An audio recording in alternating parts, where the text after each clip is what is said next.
Hi there, welcome to another Divi 5 video. This is Jamie from System22 and webdesignandtechtips.com. Well, we've got a very simple, easy interaction for you today with an image right here. I've got a car. When I click on it, it's going to switch to another car. It's just a quick image swap.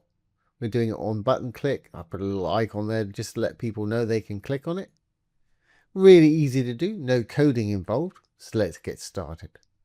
I've got this page open here.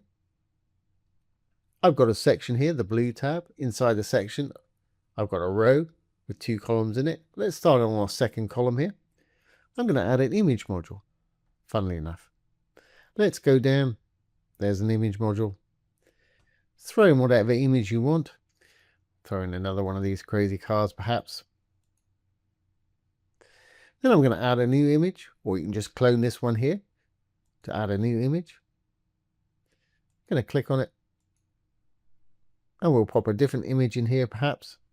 Now a tip for this is you want to have them the same aspect ratio.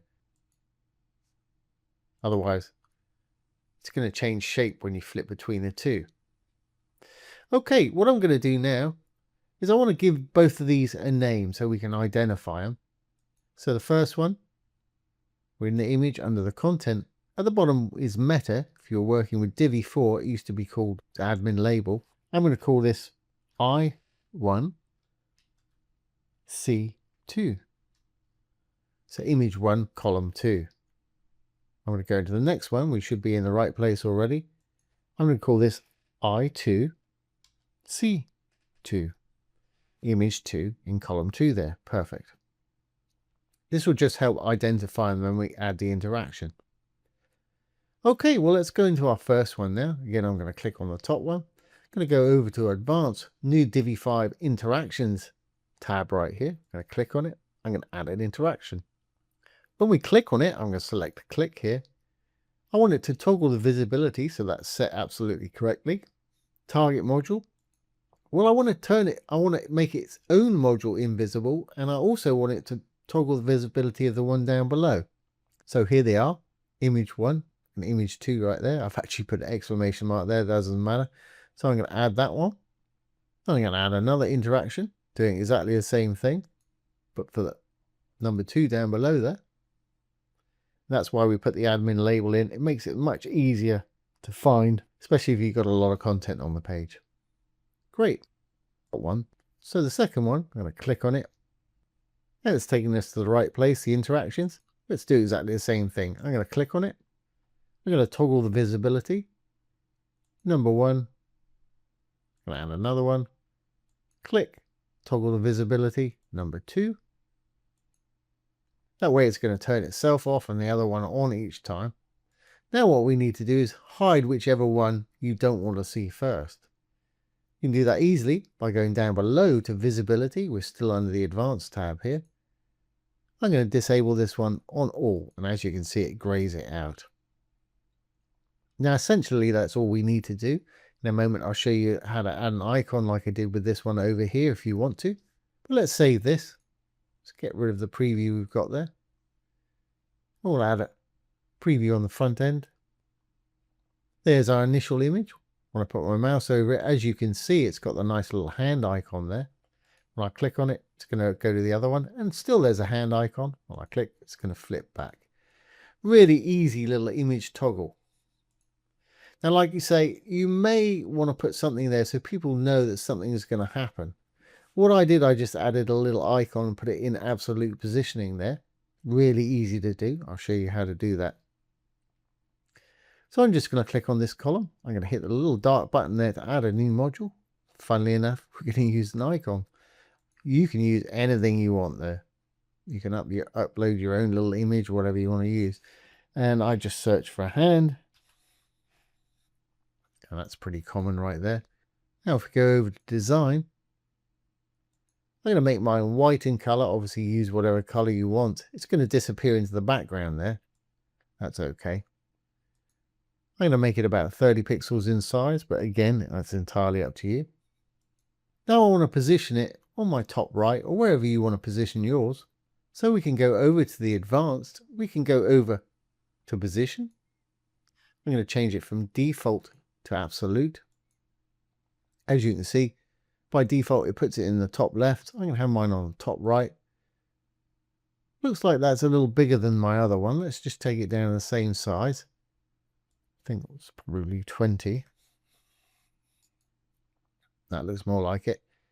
Now if we go back to the position, if we roll down a little bit more, now we've got it kind of where we want it.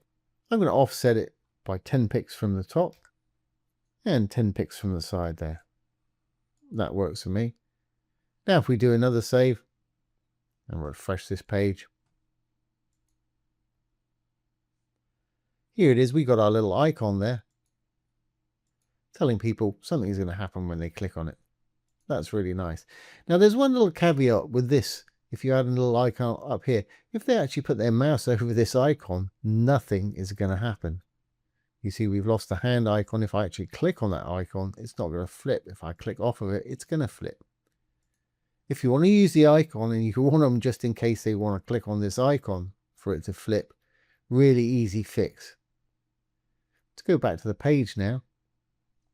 In the icon module itself, now if you have trouble getting to it because it's really small and we've absolute position to it, we can flip to wireframe view over here, the little icon on the left hand side. There's the little icon. We can go into it this way. As you see, we're into it. Once you're in it, flip back. I'm going to go to the advanced. I'm going to close that position. I'm going to go to CSS. I'm going to go to module elements. In the main element, I'm going to type a couple of words. I'm going to say pointer dash events, EVENTS, colon, none. And what this will do will enable our mouse to pass through the image underneath. So let's resave. Go back over here. Let's just refresh this page. Now when I hover over it, you see it's still got the hand icon. If they click on the little icon over there, it's going to flip between the two. Really easy to do. And that little pointer events note, I'll put that down below for anybody that just wants to copy and paste, but it really is as simple as that. So there we have it. Really easy image interaction swap. Nice little interactive feature to have on your website. So I hope you've enjoyed this today and found it useful. If you have, please give it a thumbs up, ring the bell, comment, share, and subscribe to our YouTube channel. Don't forget, if you have any questions either about Divi 4, and they're going to be supporting Divi 4 for another year or so, and it's working fine, or Divi 5, which is what we're using today, obviously, put them down below. I'll do my best to answer them for you, or make a little demo video just like this one. So once again, this has been Jamie with System22 and webdesignandtechtips.com. Thanks for watching. Have a great day.